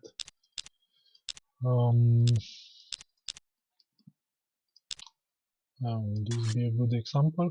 Yes, this is a good example, assuming it even has some spaceports. So spaceports without the first improvement, the space bulk, whatever it was called.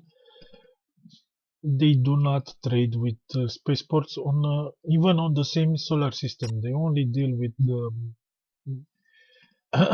they call it commuter trade between regions of the same planet. As you can see, it doesn't generate a lot of gold. Even these gold figures, I don't know if they do go to the GDP, but even if they did, I mean, compare out of 8,000,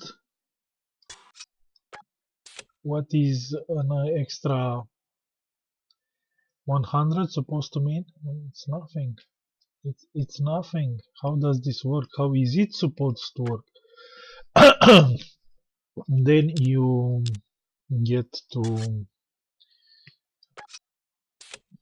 this technology. This is a more advanced planet. This is the home system, but it's not the home world.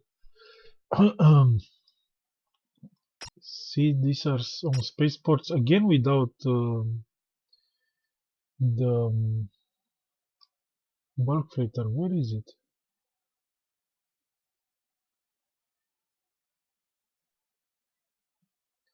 But it generates way more money, and it's hard to explain because for me this planet doesn't have considerably more population than the other, so maybe they're generating more money because they're getting visited by the other spaceports that have the ability to jump. I think that might be a possible probable cause, but that's probably not it. We were looking at where's that home planet? I think age will take me there. Oh, I've moved. I moved the imperial seat, but the original, the home world was here. Was Moyo system. Um, because if it were to work that way, it should have also improved the trade here and here, and I'm not certain that is the case. Let's see. This world. I'm testing a new theory here. If it's got spaceports, it doesn't help me. Do you have spaceports? Yes, clicking. Yes, but you also have a bulk freight module. Bulk freight module. Oh, yeah, this is a very developed planet. So that doesn't answer my theory. So I would have to actually go this way. So one planet here, and it's got no trade income. And it generates a lot less. See, this is my second second most valuable planet in the entire empire. It's got the spaceports and they don't generate anything. They don't have the jump. So I'm assuming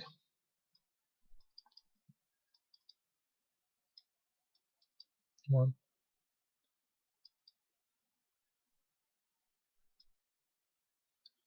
Why did this world by default they don't have the capacity to jump. That's what I'm getting at. To trade with different solar systems, even to trade with different planets. Why does this still have such high values? Maybe there's a double effect, and I will keep an eye out on the next game I play on development. Maybe it's because this world has it now. Moyo 1. No, this is not the main world thing. Moyo 3 might have been the actual homeworld.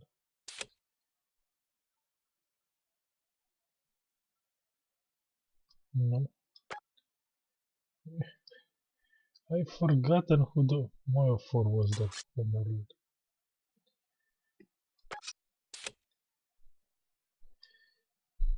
No. God damn it.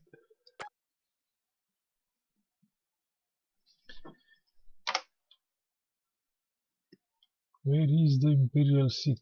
Show it to me. Moyo 1 was it? Should show here. It's got trade income. That trade means trade with different planet. Not within the same planet. Because they have those bulk freight modules.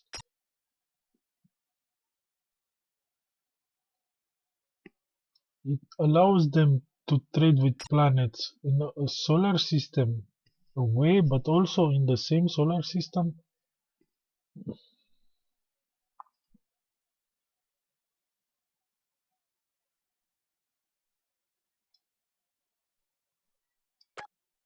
No, not enough information. I must research this further.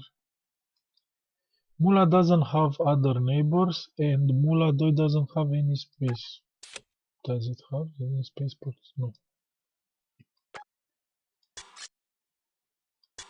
So all the trade Mula 3 it's generating, these numbers must have gone up once they got the bulk freighters.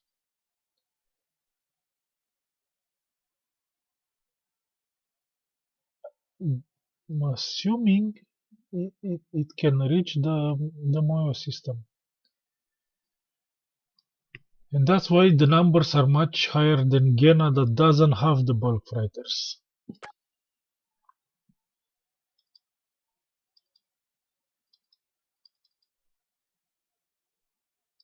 But then again on Moyo there were some planets that didn't have the bulk freighters and still have even higher values than Mula 3 with bulk freighters. Just because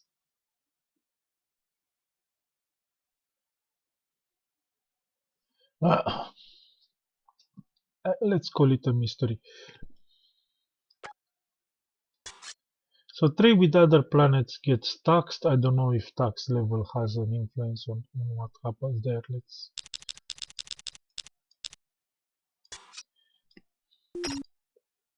like I said, the refresh on the tax level takes a while. No, the tax level doesn't, though the description says that's how you get it. It's taxable monetary value of spaceport trade with other planets. And the trade done on the planet supposedly goes to the GDP. Let's see. Let's try to test this. So it's 21k. What am I building? Byproduct reprocessing that would increase. Let's cut funding to that to stop it from being built. My GDP and here. Let's stop building this as well.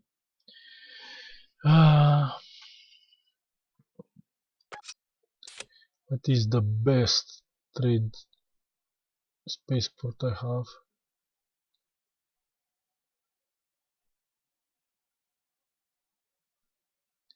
This is the best spaceport I have. I'm gonna ask them to kill it. I'm gonna hit and turn.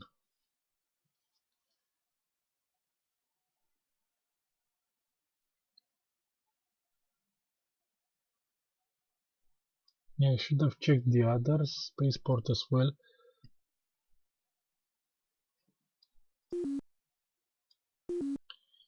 Yeah, Moyo. Did you kill it? It's gone.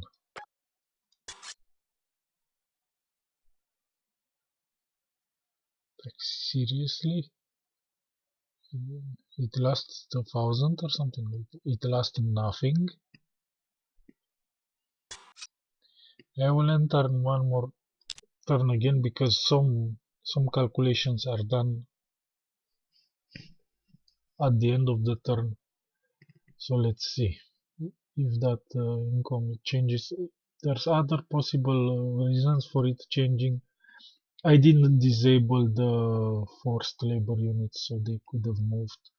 I haven't checked technologies, though I don't think any technology affecting GDP ended on these two turns.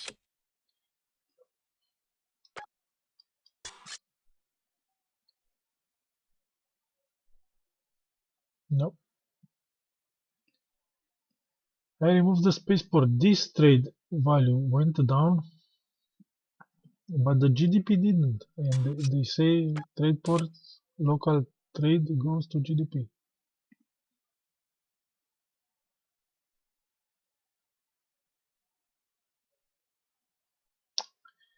Ah, whatever. So this is the trade mechanic, and I promise I'll uncover more about it in the future. I will keep more. What happens when I want with the first spaceport? What happens when you add more spaceports? What happens when you have spaceports, multiple spaceports in the same system? When you have only one planet with spaceports? What happens with neighboring systems? When you develop the ability to trade different solar systems with those bulk fighter crap.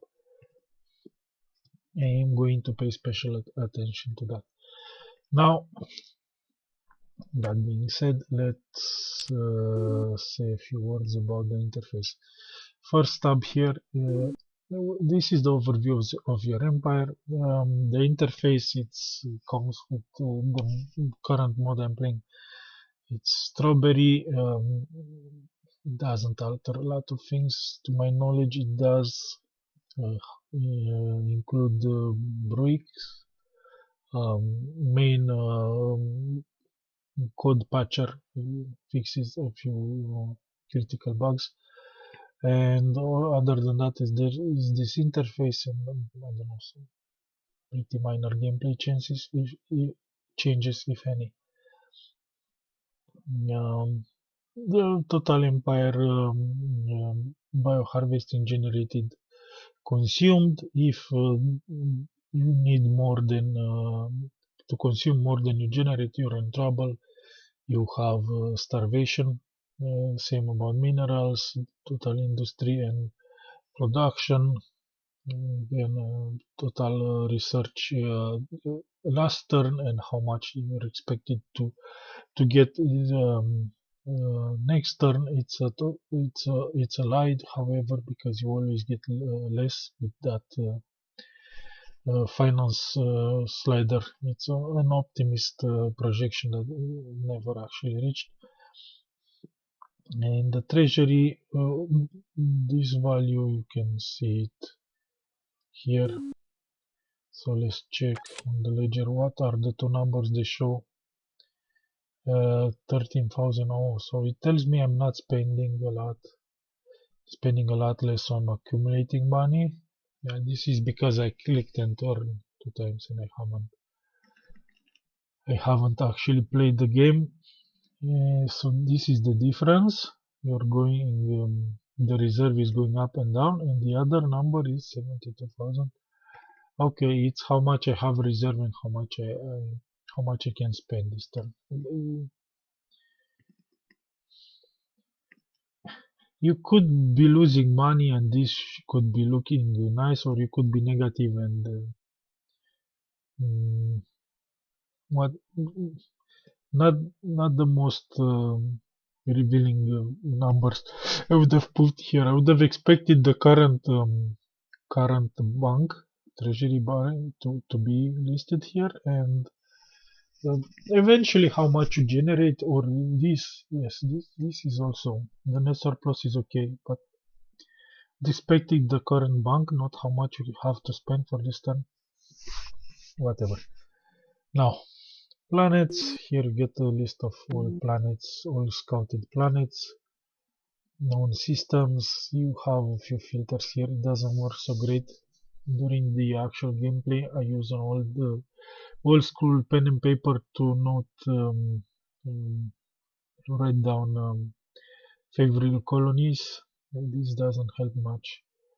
Um, this is how I keep it most of the time, the list, and sorted by income, because income lists the true value of a planet, and in this game by turn 134 the home world, the oldest, most developed systems are beginning to to be surpassed by bad habitability, new or less developed systems that, however, have very rich, very rich mineral, and that allows them to have more income. And all those very rich planets are coming, and eventually, with the pass of time, are going to surpass the home planet system planets, the home system planets.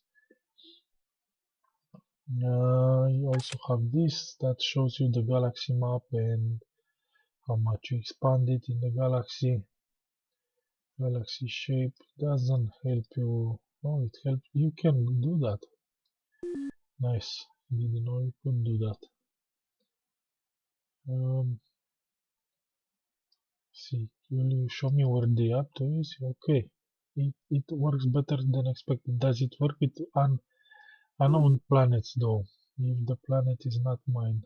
If the planet is not mine, will you take me there? A system where I have no colony.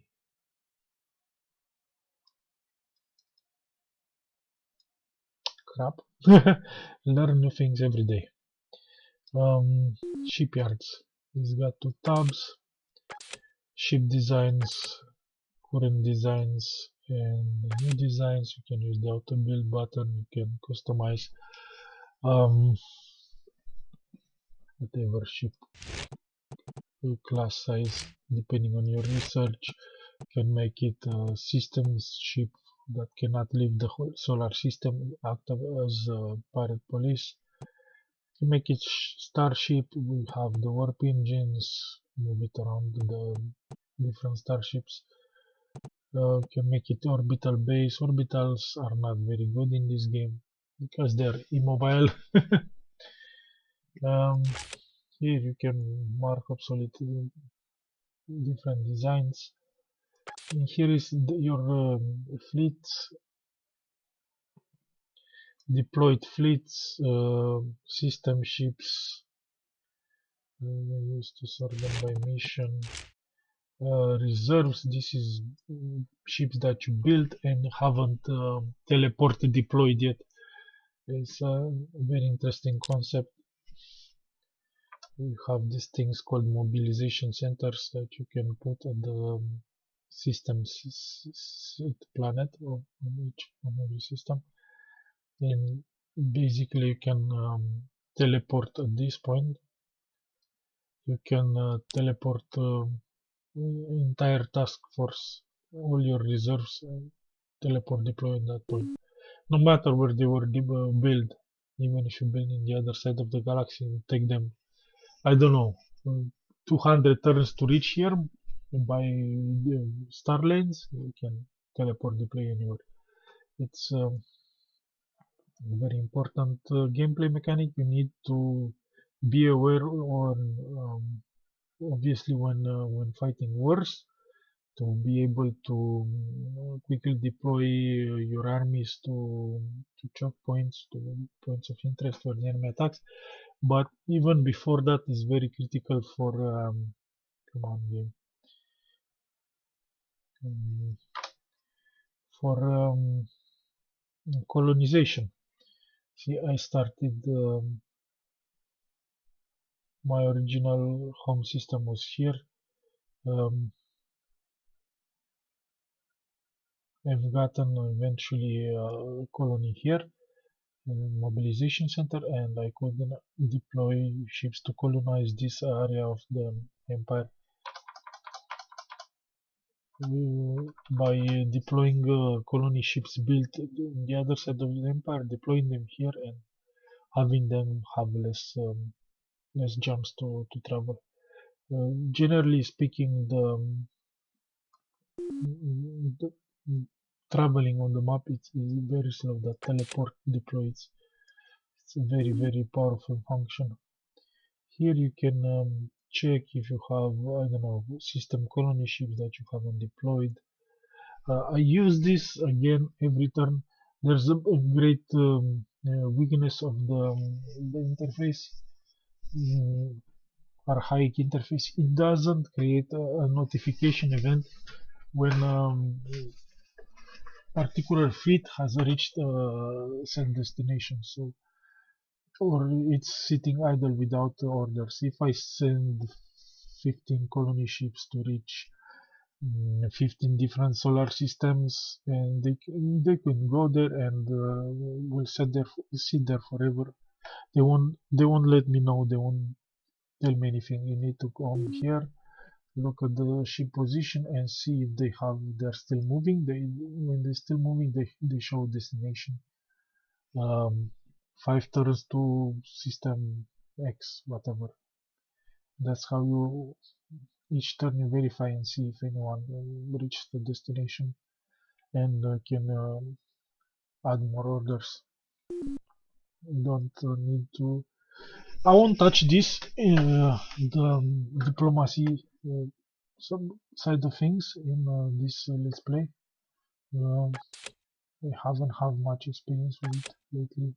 I'm going to play somewhat um, mm, truly building empire building game without much outside interference from the AIs. Um, Same personnel. The leaders, let's see. Yeah, you get random 4 leaders and they get various bonuses. Spice, not relevant.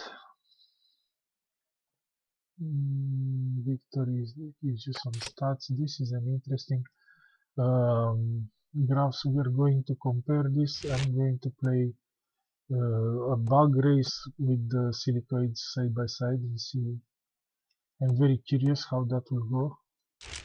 Extremely curious.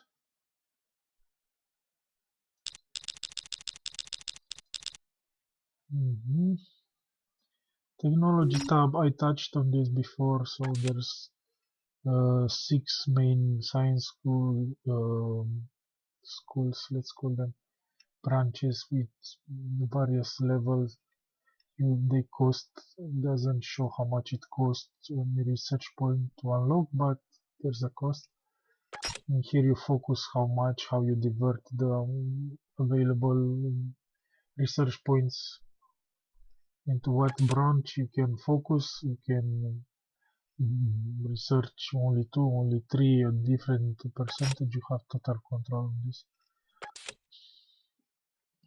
And once you reach a certain level, you reach level 19, you start researching the particular technology, and it still takes you a few more turns until it's actually researched and you have access to it. Finance, we spend a lot of time here. We explain this. This is how much you have in the bank. This is total how much you generate this turn. Total of that is how much you can spend this turn.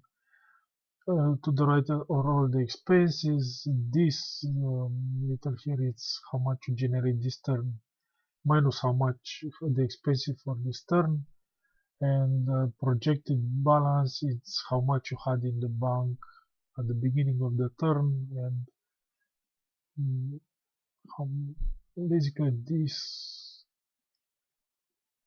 minus this. I think that's how it works. Uh, oh no, it's this plus this. That's how it works. How much you had in the bank and the delta. Could be positive, could be negative. And budget, again, I've spent a lot of time talking about all those sliders. Um, yes, this will money put here. It's a bit of extra research points. Military budget, never use it. I don't like surprises, and I spend my money exactly and get my shifts when I expect them to. This is it's inefficient. Unrest slider. So this is an extremely costly way of dealing with unrest. It's better used only as emergency. Otherwise, try to keep the unrest low end so you don't need to waste money on it. And grants to planets, this is crucial. I mean, if you keep this at zero, you cannot play the game. It should be a big warning. It's game over.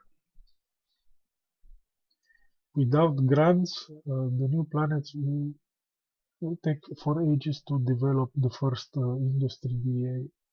Will be dead. This is probably regards if we didn't micromanage so much the AIs. And here it's the system tax. The Empire has development plans where you can planets can get different classification. With all this micromanagement, why do you still need development plans? And I have some very basic, very crude developments, basically overloading 6 times on the same thing when I'm um, for the regional building queue. This, like I said, you have no direct control what gets added there, what improvements are added here, but with the regional, those crude regional plans, you get some influence. It will might not respond to what you put here 100% on the every turn, but on the whole, it does have an influence. Those are the development plans. And what else do we have here? Policies, colonization. I don't use. I use fully manual colonization oppressimeter. It has an effect of spies of entering my empire.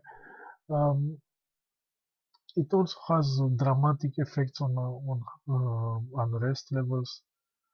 Um, I have not tried cheesing it, dropping the oppressimeter. Never yet, but eventually I'll try and see what happens. Since I'm not going to have uh, enemy eye contact very soon, yes, you could drop it and see if this allows you to raise taxes incredibly and make more money that way. Regional zoning again is mostly for the DA um, um, order on new planets.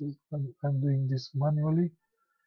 Um, Government type, this is where you can change it and you can read some misinformation about it. You need to go read actually a correct resource about this. And the forced labor setting, which allows you to set the intensity on which you work the forced labor units.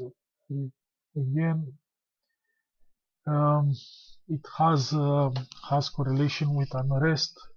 It might be, but that disallowing it completely might provide enough bonuses that allow you to overtax your people more. Uh, Again, something on the to test list, but I haven't gotten around to do it. Anyway, that should be enough for now. I am going to start a proper let's play. I'm going to play 2 races, 2 games on the same screen. I'm going to start like this. I'm going to have the game screens, and we'll see. We'll have access to compare every turn the stats. I'm really curious as to how they will evolve. They will evolve. Um, Thank you for watching.